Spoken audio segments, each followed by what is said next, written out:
बिस्मिल्लाहिर्रहमानिर्रहीम अल्लाहुम्मा इन्नी अस्अलुका इल्मन नाफ़िअन रिज़्क़न वासिअन व अमलन मुतक़ब्बला। अस्सलाम वालेकुम दोस्तों, मैं हाजी शमसुज़्ज़मान मीर खूबसूरत पाकिस्तान के खूबसूरत शहर डस्का से आपसे मुखातिब हूँ। मेरे साथ मेरे मोहतरम दोस्त कारी मोहम्मद अब्बास साहब मौजूद हैं। दोस्तों, इस वक्त हम डस्का सिटी की खूबसूरत मस्जिद के बाहर खड़े हुए हैं और आज हम कारी मोहम्मद अब्बास साहब से यहाँ खड़े होकर तिलावत कुरान पाक सुनेंगे। अऊज़ु बिल्लाहि मिनश शैतानिर रजीम। बिस्मिल्लाहिर रहमानिर रहीम। वकज़्ज़ब बिही कौमुक वहुवल हक़ कुल लस्तु अलैकुम बिवकील लिकुल्लि नबइम मुस्तक़र्रुन वसौफ़ तअलमून लिकुल्लि नबइम मुस्तक़र्रुन वसौफ़ तअलमून वइज़ा रअयतल्लज़ीना यख़ूज़ून फ़ी आयातिना फ़अरिज़ अन्हुम हत्ता यख़ूज़ू फ़ी हदीसिन ग़ैरिहि वइम्मा युनसियन्नक अश्शैतानु फ़ला तक़उद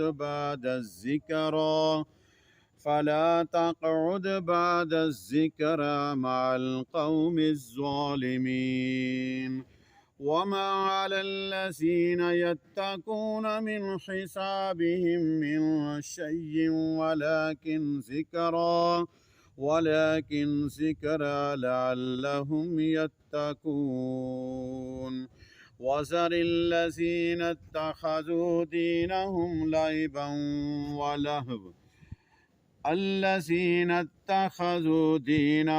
لعبا ولهوا وغرتهم الحياة الدنيا وذكر به أن تبصل نفس بما كسبت ليس لها من دون الله ولي ولا شفيع وإن تعدل كل عدل لا يؤخذ منها أولئك الذين أبسلوا بما كسبوا لهم شراب من حميم وعذاب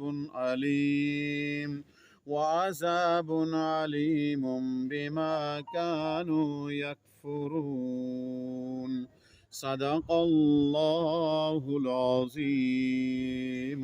माशाअल्लाह, जज़ाकल्लाह। दोस्तों, कुरान पाक को अपनी ज़िंदगी का एक बहुत अहम रुकन समझें। इसकी तलावत को रोज़ाना करें, इसकी तलावत सुनें, मसाजिद के साथ अपना रिश्ता बहुत गहरा रखें, उलमा कराम के साथ अपनी दोस्ती रखें, नेक लोगों के साथ उठना बैठना रखें और ये सब चीज़ें अल्लाह की रज़ा के लिए रखें। अगर आप किसी अच्छे दोस्त को अल्लाह की रज़ा के लिए मिलते हैं तो जब तक आप उससे जुदा नहीं होते, अल्लाह की रहमत आप पे होती रहती है। इसलिए अपनी दोस्ती और अपनी दुश्मनी अल्लाह की रज़ा के लिए रखें, अपनी अना के लिए या अपनी तस्कीन के लिए ना रखें। देखें, हम डस्का सिटी की मस्जिद, बहुत खूबसूरत मस्जिद है, उसके बाहर खड़े हुए हैं। कारी मोहम्मद अब्बास साहब मेरे साथ मौजूद हैं। देखें, बहुत प्यारी मस्जिद है माशाअल्लाह।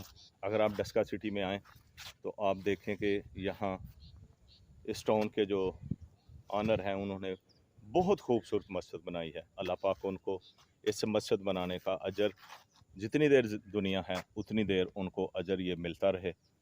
अपना बहुत ख्याल रखिएगा। अल्लाह मेरा और आपका हम ये नसर हो। अस्सलाम वालेकुम व रहमतुल्लाहि व बरकातहू।